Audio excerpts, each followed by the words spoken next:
잠언서 2장 1절부터 9절까지 보겠습니다. 내 아들아, 내가 만일 나의 말을 받으며 나의 계명을 내게 간직하며 내 귀를 지혜에 기울이며 내 마음을 명철에 두며 지식을 불러 구하며 명철을 얻으려고 소리를 높이며 은을 구하는 것 같이 그것을 구하며 감추어진 보배를 찾는 것 같이 그것을 찾으면 여호와 경외하기를 깨달으며 하나님을 알게 되리니 대저 여호와는 지혜를 주시며 지식과 명철을 그 입에서 내심이며 그는 정직한 자를 위하여 완전한 지혜를 예비하시며 행실이 온전한 자에게 방패가 되시나니 대저 그는 정의의 길을 보호하시며 그의 성도들의 길을 보존하려 하심이니라. 그런즉 내가 공의와 정의와 정직 곧 모든 선한 길을 깨달을 것이라. 아멘. 기도하겠습니다. 하나님께서 우리를 성도로 부르셔서 예수 안에 있게 하시고 참된 생명의 그 길로 이끌어 가시는 하나님의 뜻이 무엇인가를 우리의 지식으로는 알지 못합니다. 오늘 이 시간 주의 말씀을 통해서 우리를 향하신 하나님의 뜻이 무엇인가를 밝게 깨달아 알게 하시고 그 깨달음 안에서 진심으로 하나님을 경외하고 영광되는 성도의 길에 머물러 있는 저희가 되도록 해주시옵소서. 예수님 이름으로 기도합니다. 아멘. 우리가 성경을 이제 보게 되면은 천국에 갈 사람은 이제 하나님에 의해서 이미 확정되고 선택되어 있다. 그걸 우리가 알게 될 수 있습니다. 사도행전 13장에 영생을 주시기로 작정된 자는 다 믿더라 이렇게 얘기하고 있는 것도 이미 하나님에 의해서 영생이 작정된 자가 따로 있다 이러한 뜻이 되는 것이고, 또 에베소서에서도 분명히 이제 말하고 있는 것이 창세 전에 택하시고 예정한 자, 택정한 자를 자기 아들들이 되게 했다 이렇게 말씀하고 있죠. 그렇게 천국은 이제 하나님에 의해서 작정되고 선택된 하나님의 자녀들만 들어가는 곳입니다.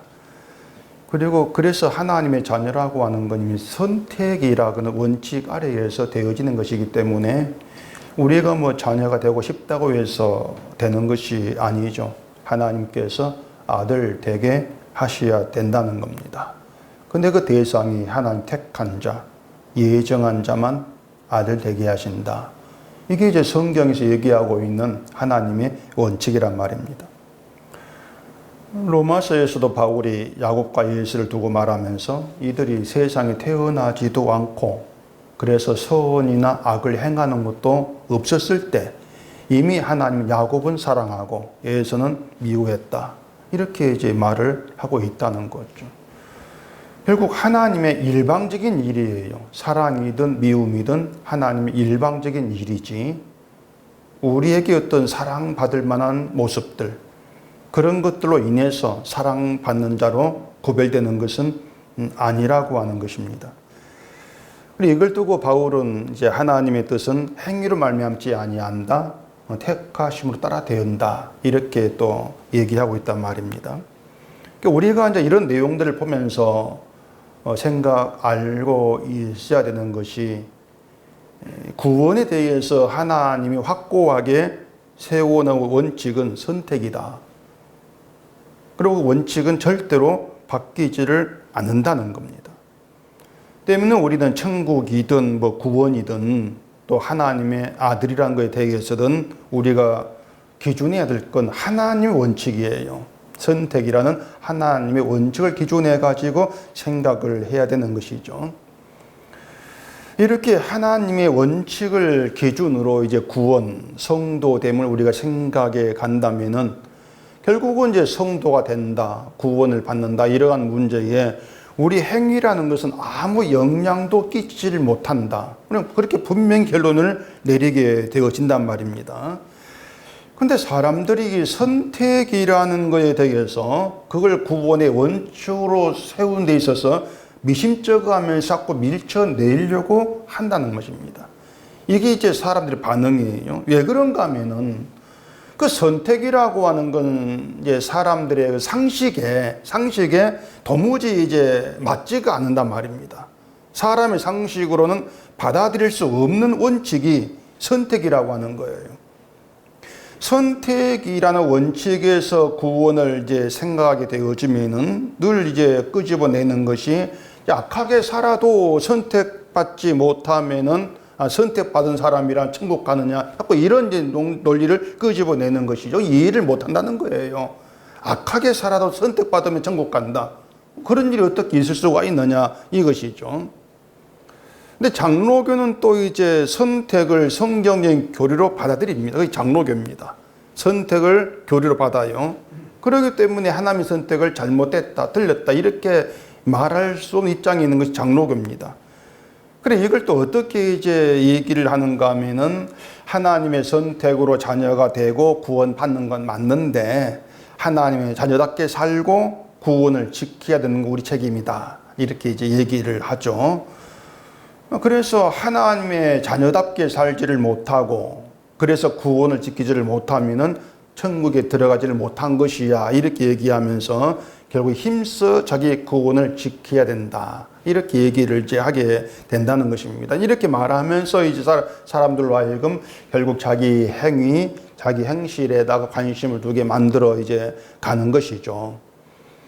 사도 바울도 뭐 항상 복종하여 두렵고 떨림으로 구원을 이루라, 뭐 이런 말도 하고 또 행하라, 싸우라 이런 말도 하고 있기 때문에 이제 그러한 것들을 이제 구원받은 하나님의 자녀다운 행위로 해석을 이제 하는 것이겠지만은 그냥 문제는 그렇게 해석하는 것이 하나님의 원칙을 따라가는 것인지 아니면은 사람의 상식과 원칙을 따라가는 것인지 이걸 좀 염두에 두고 살펴야 되는데 그렇게 살피는 것이 없다는 겁니다.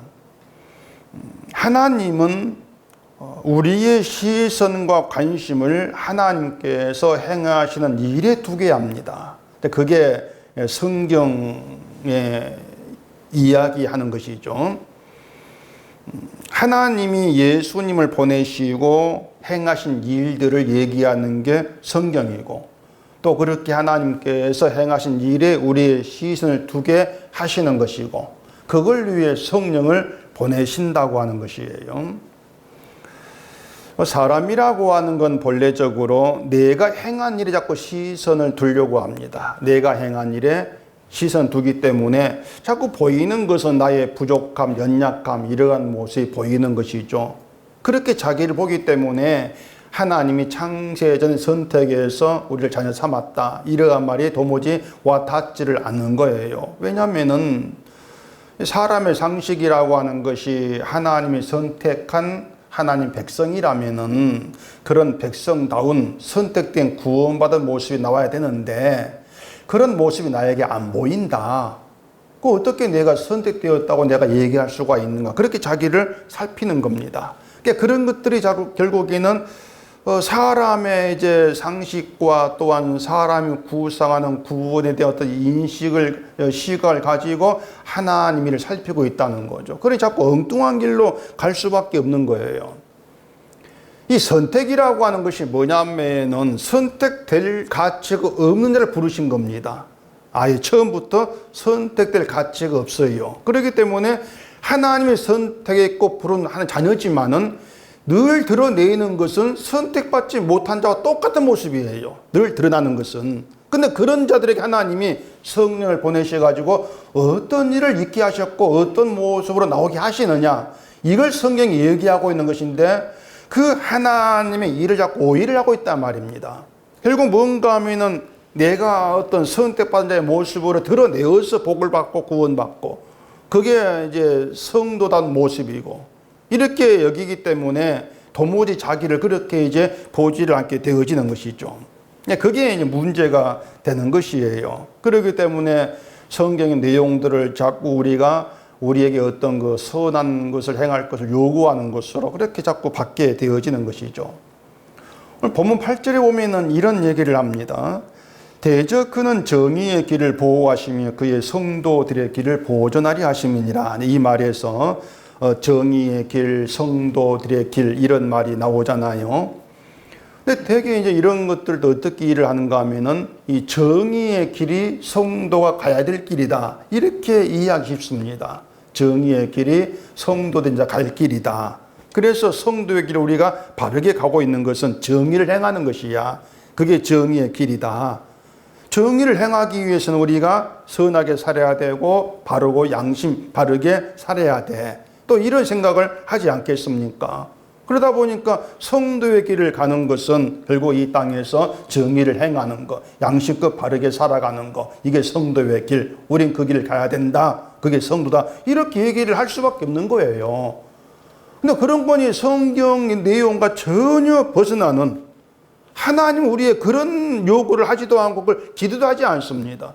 우리 멋대로 그냥 그런 내용들을 만들어내고 있는 것이죠. 근데 그게 이제 성경을 인간이 알고 있고 이해하는 지식의 수준이에요. 자기 지식 수준의 성경을 마구잡이로 엉터리 잡고 깨맞춰 가는 것이죠. 우리가 성경을 볼 때는요, 한 가지 분명한 인식을 갖고 있어야 합니다. 성경 볼 때. 그게 어떤 거냐면은, 우리는 인간이라고 하는 건 본래적으로 하나님 말씀을 듣지 못하고 들을 수도 없는 어리석고 무지한 자다. 늘 그런 입장의 성경을 봐야 돼요. 난 성경을 보고 알 수가 있어. 이거 자체부터 이미 잘못이야 한 거예요. 우리는 하나님 말씀을 들어도 듣지 못한다. 봐도 알지 못한 어리석은 자고 미련한 자야. 그 입장에서 그런 자기에 대한 인식 가운데에 성경을 펼쳐야 한다고 하는 겁니다. 그 말이 뭐냐면은, 성경은 절대 내 상식, 내 뜻에 맞을 수가 없다. 맞지 아니한다. 그걸 알아야 한다는 것이에요. 우리가 성경을 듣고도 듣지 못한 이유는 뭐냐면 우리 상식이 안 맞기 때문에 그래요. 나는 한국 사람인데 미국 말로 해서 못 하던 것이 아니고 도무지 우리 상식이 안 맞아요. 성경 자체가 안 맞기 때문에 들어 듣지를 못하는 거고 봐도 알지를 못해. 무슨 말을 하는지. 일단 우리는 나에 대해 그렇게 알고 성경을 봐야 한다는 것이죠. 선지자도 그렇게 얘기해냈거든요. 이사야서 6장을 봐보십시다. 이사야 6장 9절입니다. 여호와께서 이르시되 가서 이 백성에게 이르기를 너희는 너희가 듣기는 들어도 깨닫지 못할 것이요 보기는 보아도 알지 못하리라 하여 이 백성의 마음을 둔하게 하며 그들의 귀가 막히고 그들의 눈이 감기게 하라 염려하건대 그들이 눈으로 보고 귀로 듣고 마음으로 깨닫고 다시 돌아와 고침을 받을까 하노라 하시기로. 이사야 예언이 사실 이상해요. 왜 그런가 하면은 우리가 생각하는 하나님은 말씀을 듣고 깨닫게 하고 보고 알게 하고 그렇게 하시는 분이 하나님, 우리 그렇게 이제 알고 있는데 오히려 선지자를 보내가지고 듣긴 들어도 깨닫지를 못하고 보긴 보아도 알지 못한다 이렇게 선포하게 하면서 그들 마음을 둔하게 하라는 겁니다. 귀가 막히게 하고 눈이 감기게 하라는 거예요. 그게 뭐냐면은 마음이 둔하지 않은데 둔하게 하라. 뭐 귀가 막히지 않은데 막히게 하라. 그 뜻이 아니에요. 이스라엘은 본래적으로 자기들은 이제 하나님 율법을 받았고 율법 지킨다고 하기 때문에 하나님에 대해서 잘 알고 있고 말씀을 듣는 귀가 열려 있고 그렇게 자기를 알고 있단 말입니다. 근데 선지자 보내가지고 듣기는 들어는 깨닫지 못한 자야. 그걸 전해서 그들 마음이 둔하다는 거, 귀가 막혀 있다는 거, 눈이 감겨 있다는 거, 이걸 알게 하라는 것입니다. 그렇게 만들라는 거예요, 그들을. 그게 하나님 뜻이에요. 선지자를 보내신. 그리고 우리가 생각하는 것과 전혀 반대지 않습니까? 예수님도 이사야 예언을 인용하시면서 예수님이 전하신 복음이 듣는다고 해서 깨닫고 본다고 해서 알게 되는 것이 아님을 말씀했습니다. 그래, 그 모든 게 뭐냐면 너희가 알고 있는 하나님에 대한 지식, 어떤 그 상식, 이걸 가지고 깨닫고 알 수 있는 그런 복음이 아니라는 겁니다. 그게 예수님 복음이에요. 그렇다면은 무엇이 참된 지혜고 명철이고 지식입니까? 이렇게 묻는다면은 예수 그리스도의 복음을 듣고 깨닫고 아는 것이다. 이렇게 얘기할 수 있지 않겠습니까?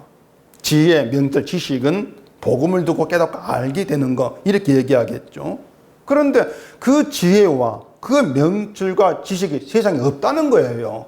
없기 때문에 들어도 듣지를 못한다는 것입니다. 봐도 보지를 못하고. 그래서 그 지혜, 예수님을 보고 알 수 있는 지혜, 명철, 지식이 없기 때문에 예수님이 전한 말씀을 듣고 싫어하면서 예수님 오빠가 죽여버린 거예요. 근데 오늘 본문에서는 그 세상에 없는 지혜, 지식, 명철을 구하라 그럽니다. 본문 1절부터 봐보십시다. 내 아들아, 내가 만일 나의 말을 받으며 나의 계명을 내게 간직하며 내 귀를 지혜에 기울이며 내 마음을 명철에 두며 지식을 불러 구하며 명철을 얻으려고 소리를 높이며 은을 구하는 것 같이 그것을 구하며 감추어진 보배를 찾는 것 같이 그것을 찾으면, 이렇게 얘기를 합니다.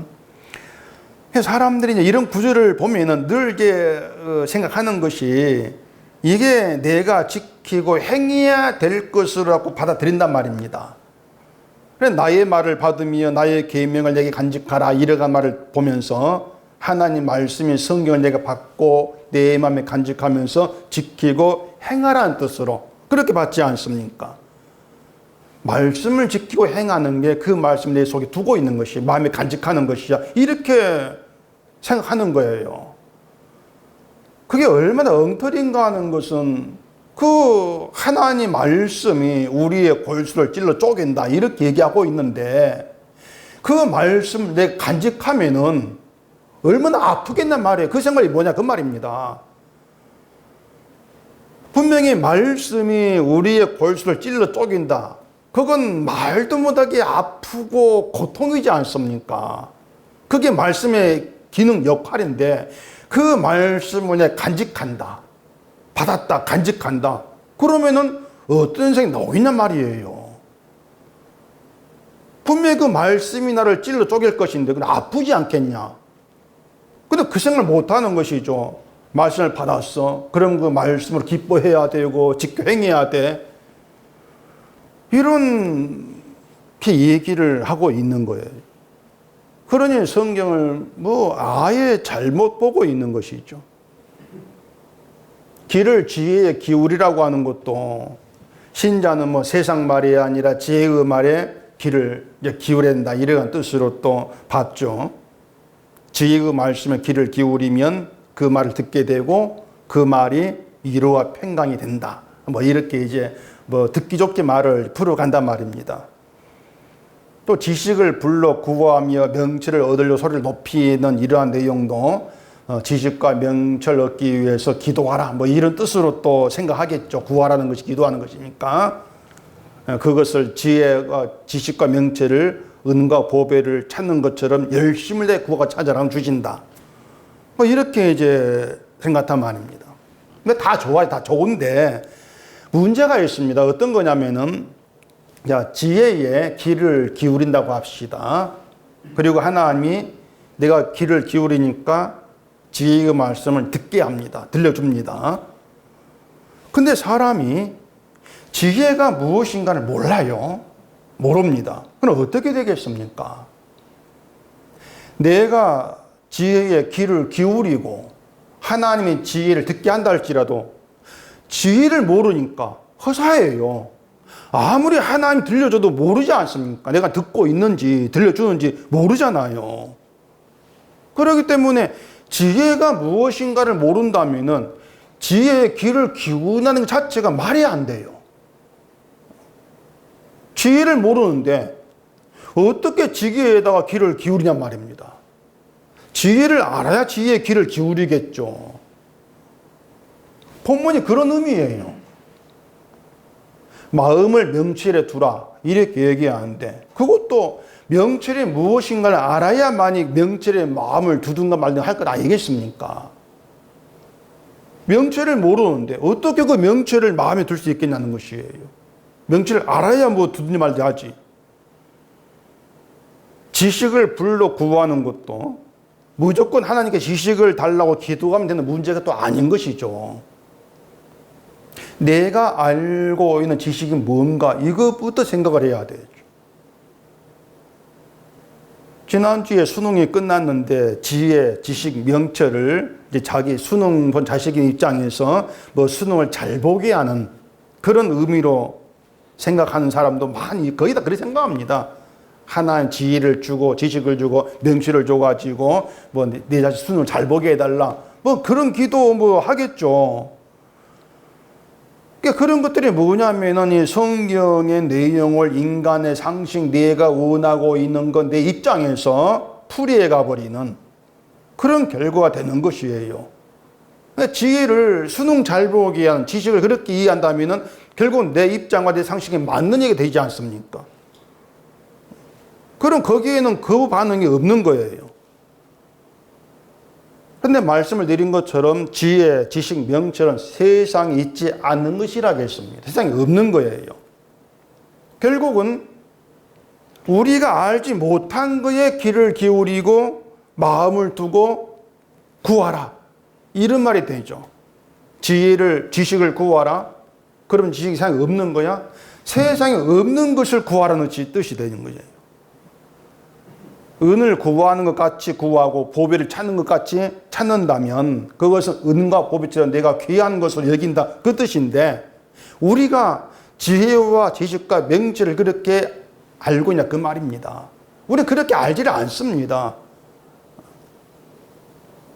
지혜, 명철, 지식은 성경이 말한 그 지혜, 명철, 지식은 우리가 세상을 살아가는데 아무짝에 쓸모가 없습니다. 수능 보는데 아무 쓸모가 없는 거예요. 우리가 돈 버는데 아무 쓸모가 없어요. 뭐 지혜 명철이 복권 본다 알려주겠습니까? 뭘 알려주겠습니까? 내일 주식이 뭐가 올라간다. 그 아무 연관이 없는 지혜고 지식이잖아요.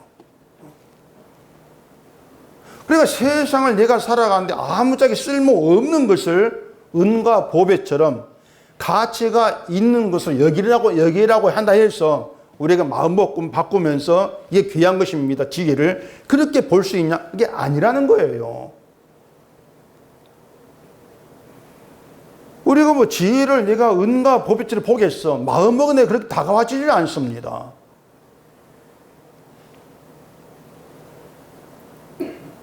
마태복음 7장을 가보십시다. 마태복음 7장 6절입니다. 거룩한 것을 개에게 주지 말며 너희 진주를 돼지 앞에 던지지 말라. 그들이 그것을 발로 밟고 돌이켜 너희를 찢어 상하게 할까 염려하라.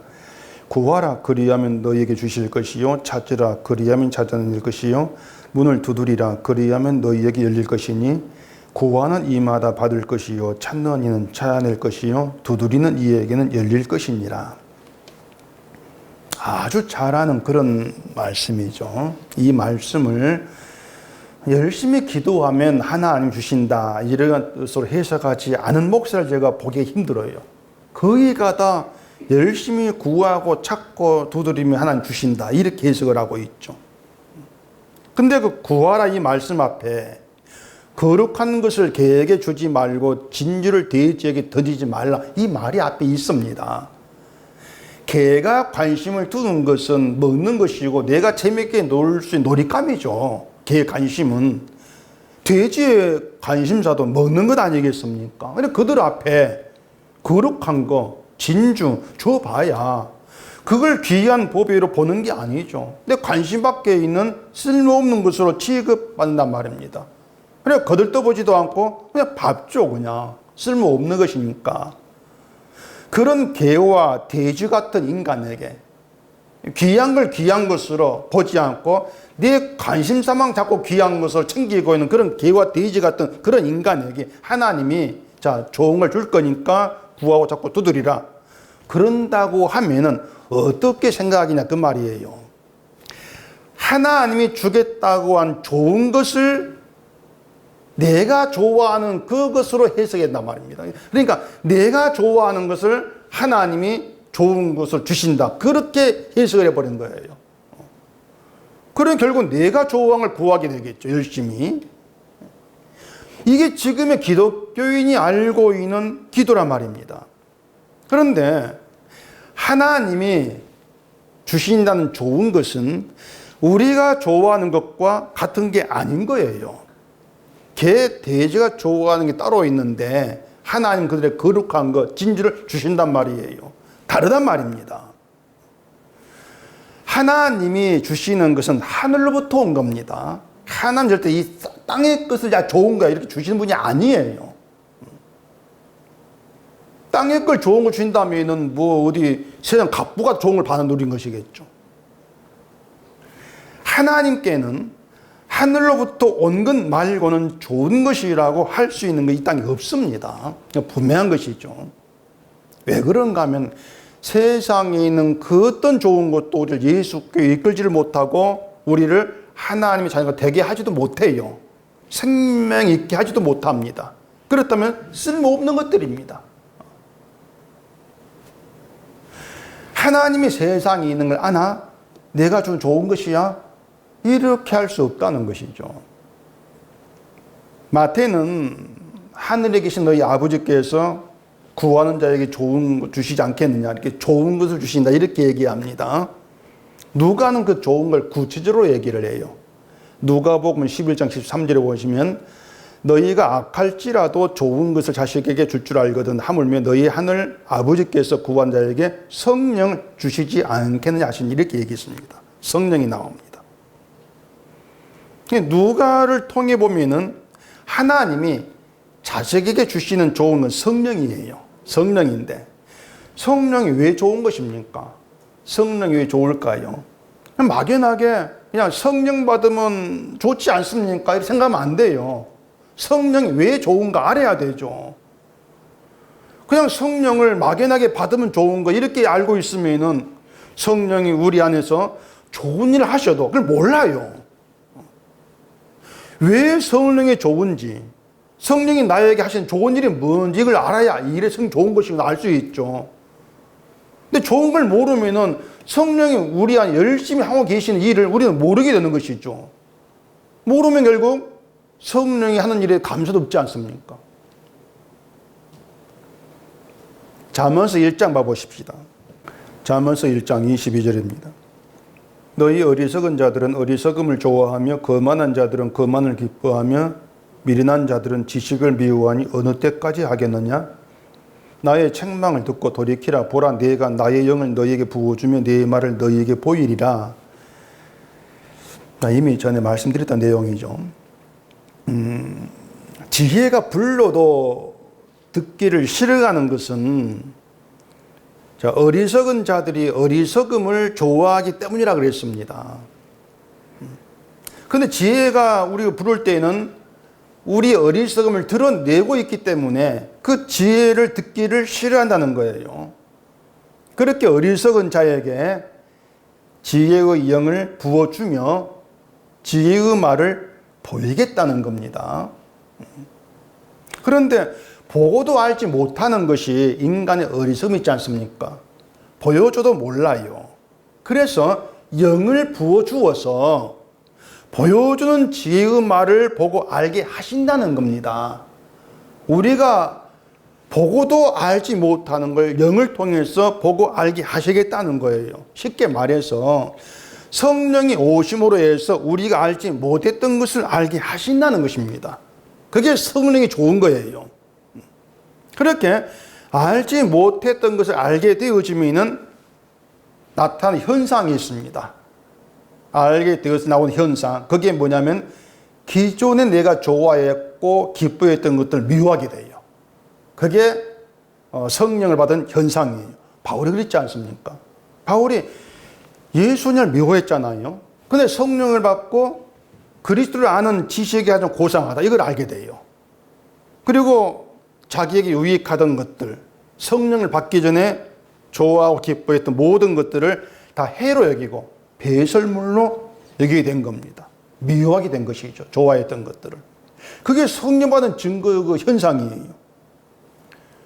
우리가 평소에 좋아했던 것들, 이제 육신을 위해서 이로운 것들, 그걸 얻고자 하고 그걸 기뻐했던 것들, 이게 무엇인가를 생각해 본다면은 결국 인간이 선악과를 먹을 때와 전혀 다르지 않다는 걸 실감하게 됩니다. 여자에게 선악을 알게 한 나무가 먹음직하고 보암직하고 지혜롭게 할 만큼 탐스러운 것으로 보였지 않습니까? 그 열매를 먹는 것이 날 죽이는 것이야 전혀 알지를 못하고 그 열매를 기뻐하고 먹은 거예요. 하나님 같이 된다, 내게 이로운 거, 이렇게 보게 된 것이죠. 그 잠언서 1장 32절에 어리석은 자의 퇴보는 자기를 죽이며 미련한 자의 안일은 자기를 멸망시키려니 이렇게 얘기했거든요. 그러니까 자기를 죽이고 자기를 멸망시키는 걸 몰라요. 먹으면 죽는다, 하나님 말씀보다도 먹으면 하나님 같이 된다, 사탄의 말을 나에게 더 기쁨이 되는 말로 들은 것이죠. 그렇게 내게 기쁨이 되는 말, 내 귀에 기쁨이 되는 말을 따라가는 게 자기를 죽이고 멸망시키는 것이죠. 그게 어리석은 거란 말입니다. 그 어리석음을 알게 하는 게 성령이라고 하는 것이죠.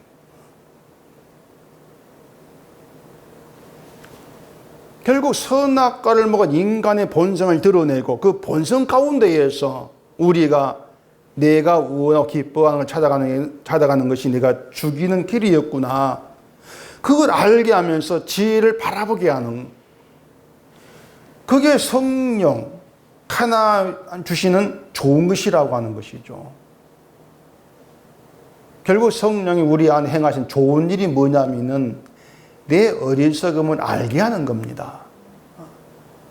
내가 미련하다는 걸 알게 하는 게 정말 나에게 좋은 일이에요.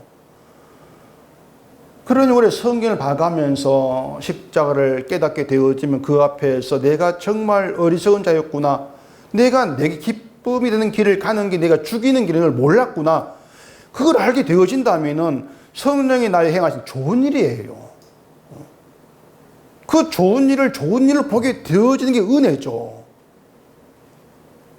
그 일을 우리에게 있게 하기 위해서 성령을 보내신다고 하는 것입니다. 그게 하나님의 사랑이라고 하는 거예요.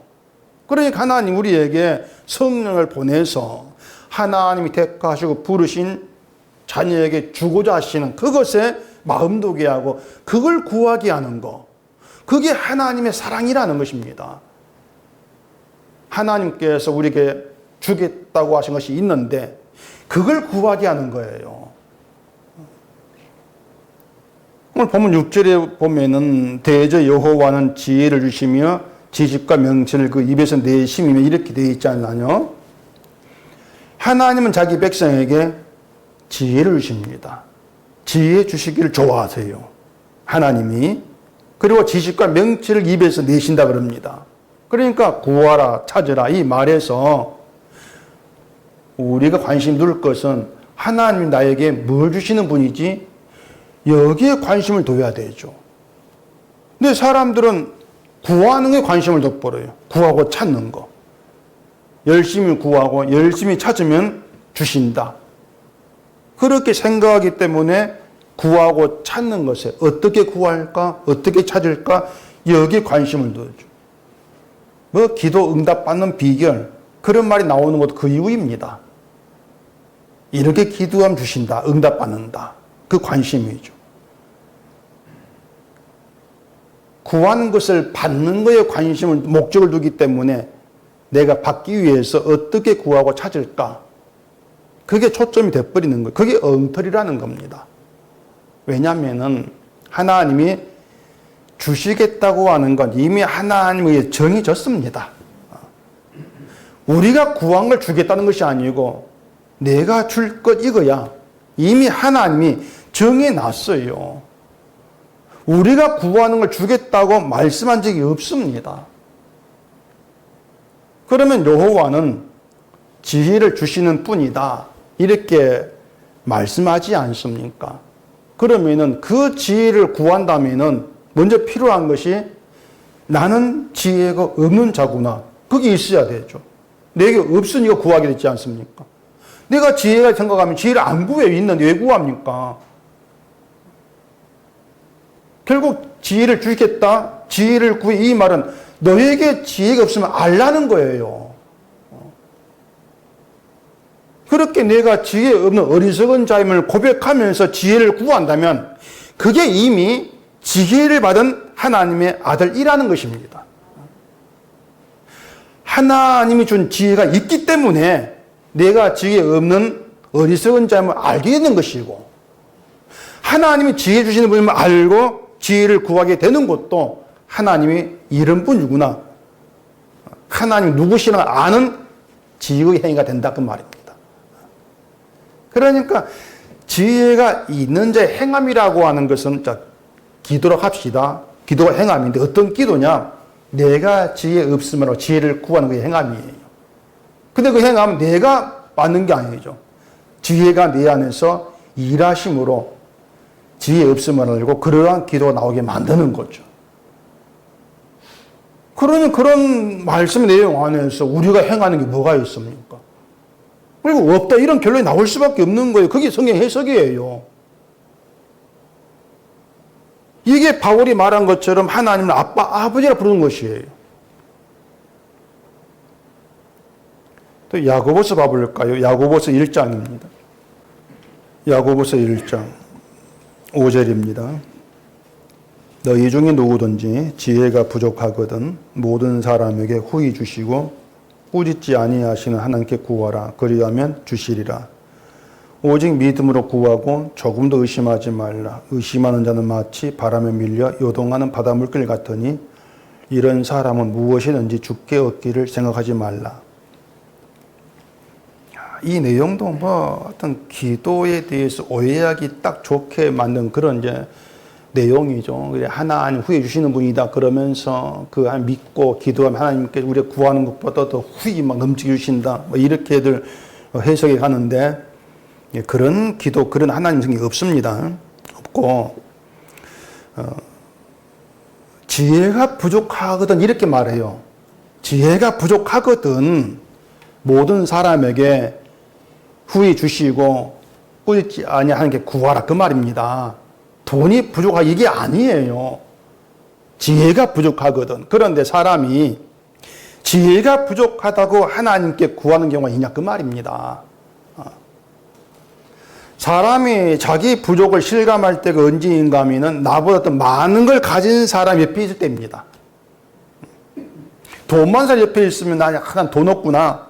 부족을 느끼는 당연한 것이고 나보다 뭐 교회 봉사를 더 많이 하고 기도도 많이 하고 성경도 많이 보고 착한 일 많이 하는 그런 사람 옆에 있으면 내가 부족을 느끼죠. 믿음도 부족하고 열심도 부족하고 하면서 하나님 이런 날 기뻐하실까? 나를 책망하는 건 아닐까? 뭐 이런 생각을 하게 되지 않습니까? 그리고 괜히 불안감이 들기도 하는데 야고보는 우리가 알아야 될 부족을 지혜로 말합니다. 지혜가 부족함을 알고 구하라 그 말이에요. 하늘에서 온 지혜가 지혜를 아는 것에 부족함을 알고 구하라. 하나님은 우리가 부족하다고 해서 주시지 않거나 꾸짖는 그런 분이 아니니까 믿음으로 구하라는 거예요. 지혜의 부족을 알고. 근데 지혜의 부족을 우리가 어떻게 하냐 그 말입니다. 우리가 느끼는 부족은 따로 있는데 그러니 성령이 오셔서 지혜가 부족함을 깨닫게 하시고 그걸 들고 나와 기도하게 하는 그런 성도됨으로 만든다고 하는 것이죠. 그러니 그런 기도할 자는 하나님 백성 성령 받는 자 말고 없는 거예요. 기도할 자는. 본문 1절에서 내 아들아 이렇게 얘기하죠. 아들아 이렇게 부르는 것 이미 하나님의 사랑의 관계 속에서 아들 되었다 그 말이지 않습니까? 사랑 안에 이미 아들 됐다는 것이에요.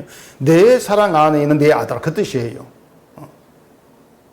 하나님이 사랑 붙들고 계시고 사랑을 느끼게 하신 하나님의 아들, 그렇게 아들로 택하시고 부르신 우리에게 하신 말씀, 그리 생각해 보자는 것입니다. 나의 사랑 안에 있는 아들 이렇게 불려지는 것이 거룩한 성도라면은 성도 되었다는 것 자체가 우리의 전부예요. 결국 성도 되었다 이게 우리 완성이에요. 성도 되었다는 것 자체가. 십자가에서 다 이루신 예수 그리스도 안에서 거룩한 성도 되었다. 그게 하나님의 사랑 안에 있는 하나님의 아들됨이다. 그럼 거기에 뭘 가지고 부족하다 이렇게 얘기할 수 있냐 그 말입니다. 그 자체가 완성인 것이죠. 그러니 성도라는 것 자체가 굉장히 대단한 존재예요. 성도라고 그렇게 불려지는 것 자체가. 근데 그 대단한 것을 모르니까 성령을 벌써 알게 하시는 것이죠. 아들이기에 성령을 보내서 하나님의 아들을 통해서 이루신 십자가의 사랑의 내막을 알게 만들어 가신다는 것입니다. 그래서 하나님의 사랑을 알게 되어지면은 왜 예수 그리스도가 십자가가 하나님 지혜인가 알게 되는 것이고, 내가 구하지 않고 찾지도 않는 것에 마음을 두게 한 성령 일하심, 그 성령 때문에 내가 성도로 살아가는 것이구나. 그게 하나님을 아는 거예요. 그 8절에서 말한 정의의 길, 그 정의의 길이 뭐냐면은 하나님의 의가 의로움으로 증거되는 걸 얘기합니다. 그게 정의의 길이에요. 우리가 의를 행해서 정의를 드러내는 그게 아니고, 하늘의 의로우시고 그 의를 이루신 예수님의 십자가만이 의로움으로 증거되는, 그게 정의의 길이죠. 그리고 성도는 그 정의의 길에 부름받은 것이기 때문에 성도의 길에서 내 의라고 하는 건 있을 수가 없는 거예요. 그게 정의의 길에 있는 성도예요. 그게 우리의 길이에요. 내 의는 있을 수가 없는 거. 그러니까 우리가 어떤 인간인가 생각하면 절대로 나에게서는 의라고 할 수 있는 것이 나올 수가 없다. 생각조차 할 수가 없다고 하는 것이죠. 다만 우리는 죄에 갇힌 저주의 존재일 뿐이야. 이게 나에 대해 얘기할 수 있는 전부입니다. 그런 나에게 하나님의 사랑이 어떤 역사를 이루어냈는가, 이게 내가 증거할 내용입니다. 그게 나를 부인하게 되는 것이고, 그게 인간의 정직함이에요. 나는 저주의 존재일 뿐입니다. 내 힘으로 이룰 건 아무것도 없습니다. 내가 부인되어지는 것, 이게 정직함이죠. 그래 7절에서도 그는 정직한 자를 위하여 완전한 지혜를 예비하시며 행실에 온전한 자에게 방패가 되신다. 하나님의 아들로 하여금 자기를 부인하게 하고, 그런 자기를 부인한 정직한 자를 위해서 완전한 지혜를 예비하셨다고 하는 것이죠. 그러니 우리가 주의 영을 받고 지혜를 알게 되어지면 결국 자기를 부인하는 것으로 나타나게 되어 있는 것입니다. 나를 부인하게 되는 것으로. 이걸 두고 지혜의 세계, 이렇게 얘기할 수 있는 것입니다. 그리고 그 지혜를 믿는 것이 행실의 온전함이에요. 예수 그리스도 안에서 지혜이신 예수님의 의를 믿는 것. 그럼 그 안에 거룩과 성도이지 않습니까? 그 믿음 가운데 머물러 살아가는 게 행실의 온전함이에요. 믿음이. 지혜가 지혜를 믿는 자에게 방패가 되신다. 어떠한 죄도 우리를 죽음으로 이끌어가지 못하도록 방패가 되신다는 것이죠. 지혜 안에서 지혜를 믿는 자에게. 그러니 우리의 든든함이 되어지는 것, 우리의 온전함이라는 것은 지혜로 오신 예수 그리스도지, 우리가 뭔가 이루어가지고 온전해지고 그걸 방패를 안고 이런 건 우리에게 있을 수가 없다는 것입니다. 천국은 하나님의 자녀들만 들어간다고 했죠. 하나님의 자녀로 부름받은 그들은 행실이 온전한 흠이 없는 자들이에요. 그래야 천국에 들어가죠. 흠이 없다는 건 거룩하다, 이러한 뜻인데, 우리의 거룩은 예수 그리스도 안에서만 가능해요. 주 밖에서 거룩은 절대 없습니다. 예수 안에서 주님의 행실로, 주님이 이런 의로 말미암아 거룩하다. 그게 우리에게 준 칭호예요. 따라서 예수 그리스도 아니라고 하는 거 우리의 지식의 세계예요. 예수란 지식의 세계이고, 지혜로 인해서 흠없는 하나님의 자녀로 천국에 들어간다. 이게 원칙이에요. 그 원칙 가운데에서 우리의 모든 건 무너질 수밖에 없는 거예요. 늘 무너짐을 경험해 가면서 예, 맞습니다.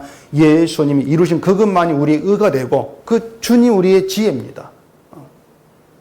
예수를 알게 되는 게 나에게 좋은 일입니다. 그 성령이 나에게 그 좋은 일을 일으키시니 나는 그걸로 감사할 뿐입니다. 늘 이렇게 나와지는 것이 성도예요. 그게 하나님께 영광이 되는 거예요. 그러라고 우리를 백성으로 예정하고 선택해 불러내신 거예요. 그렇게 일하라고. 그러니 성도가 뭐 완전한 자로, 내 행실이 완전한 자로 막 세상에서 보이는 건 아니죠. 어리석은 자, 미련한 자.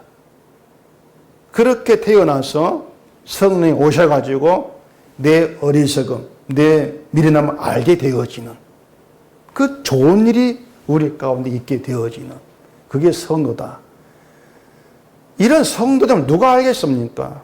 성령이 오셔가지고 정말 좋은 게 무언가를 알게 하지 않으면 그런 성도됨을 내 속에 두지를 않아요. 그런 말씀을 내 속에 두지를 않죠. 밀쳐내는 것이지.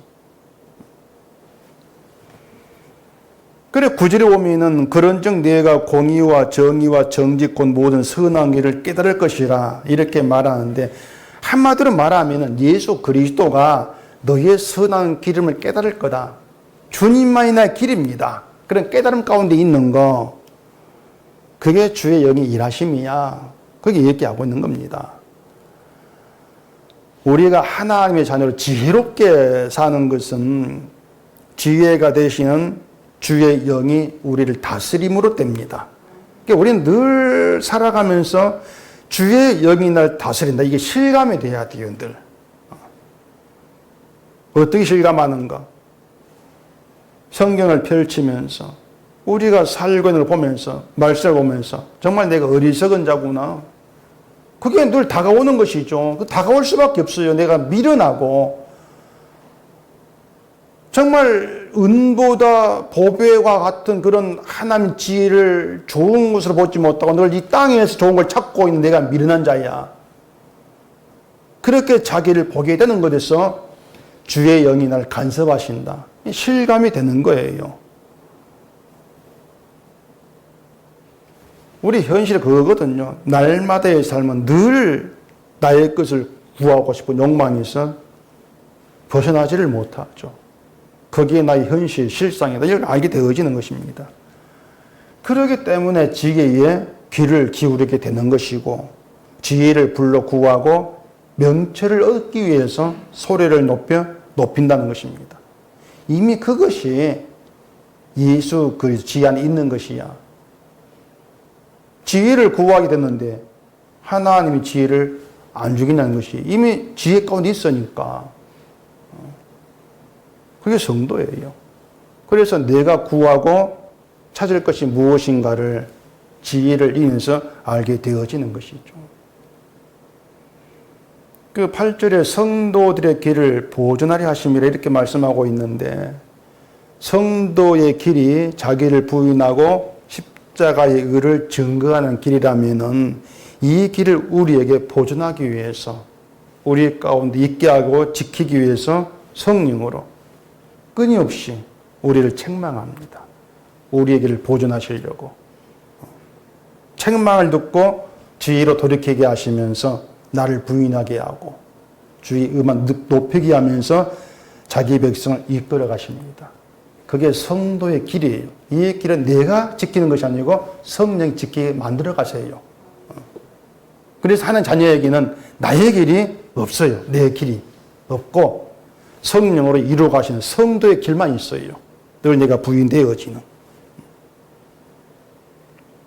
그 길에서 늘 우리는 예수님과의 만남이 있게 되는 것이죠. 사귐이 있죠.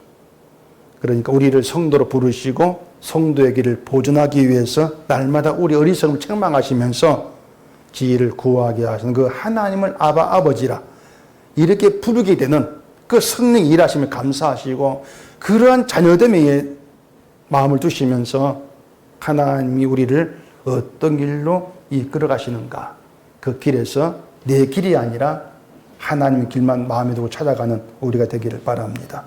기도하겠습니다. 우리 아버지 하나님, 오늘 이 시간 말씀을 통해서 하나님께서 우리를 불러 자녀로 세우시고 성령을 보내셔서 이루어 가신 일이 무엇인가를 보게 하시니 감사합니다.